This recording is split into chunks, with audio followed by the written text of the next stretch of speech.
Please help me to reach 1,000 subscribers. I remember the exact moment everything changed.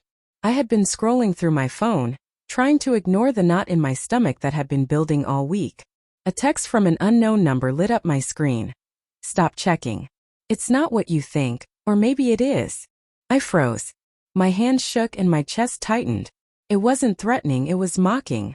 And for the first time in years, doubt crept into my mind about the person I had trusted completely, my wife. The signs had been subtle, almost imperceptible at first. Missed calls when I was home, a phone tucked away too carefully, laughter that didn't reach her eyes. I blamed myself, paranoia. I told myself stress from work. But deep down I couldn't shake the feeling that something had shifted. The party that night was supposed to be a celebration of her promotion. I'd watched her get ready, smile at herself in the mirror, hair glinting under the soft light. She kissed my cheek, a touch that felt routine, familiar, safe. I told myself I was imagining things. I stepped into the crowded room, the hum of conversation washing over me, glasses clinking, laughter. And then I saw her. My chest tightened so sharply I thought I might choke. She wasn't just talking to someone. She was holding him, arms wrapped around each other, leaning in like the rest of the world had disappeared. The man was laughing, whispering something, and she, my wife, looked at him like he was the only person who mattered. I froze. Time slowed. Memories flashed unbidden. The mornings she held my hand, the late-night talks, the dreams we had whispered to each other. Were they all lies? I wanted to confront her, to scream, to demand an explanation.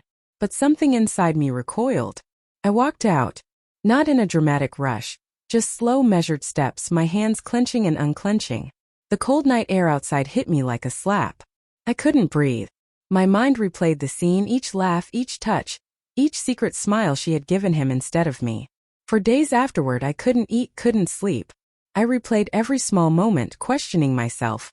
Was I blind? Did I miss the signs?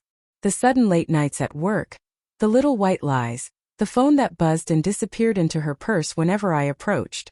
I remembered one night, a week before the party, when I noticed her texting in the kitchen. She had jumped, almost guiltily, and said it was a colleague. I hadn't pressed, but now that image stung like fire. Eventually I had to confront her. My voice was steadier than I felt when I asked, "Who is he?" Her eyes dropped, a shadow crossing her face. And in that silence I heard everything. Regret, guilt, maybe even relief that the truth was out. She tried to explain loneliness, excitement, a mistake, but words felt like knives. Her mistake had shredded everything I thought we were. I left that day with the weight of betrayal pressing down like a storm. I replayed every memory, every small tender moment that now seemed tainted. Even our wedding song felt like a lie. Nights spent laughing together, plans for the future. They all whispered the same cruel thing. You weren't enough. And yet, amid the heartbreak, a strange clarity emerged. I realized I didn't have to beg for love that had already left. I didn't have to justify my worth to someone who had stopped seeing it. Painful as it was, the betrayal taught me something about myself. I deserved honesty, I deserved respect, I deserved someone whose hands were never meant for anyone else. Months later, I walked past that same party venue. The laughter inside was muffled, foreign. I thought of her, of him, of the night my heart broke in slow motion. But I also thought of me, standing unbroken though scarred. I had loved her deeply, but love alone couldn't protect me from deceit. I don't hate her. Not really. I just recognize the truth now. Some people are meant to teach you lessons, not share your life. And in that quiet realization, I found a strange kind of peace. Painful, yes. Raw, yes. But also freeing. I walked away once that night. And for the first time in a long time I didn't look back.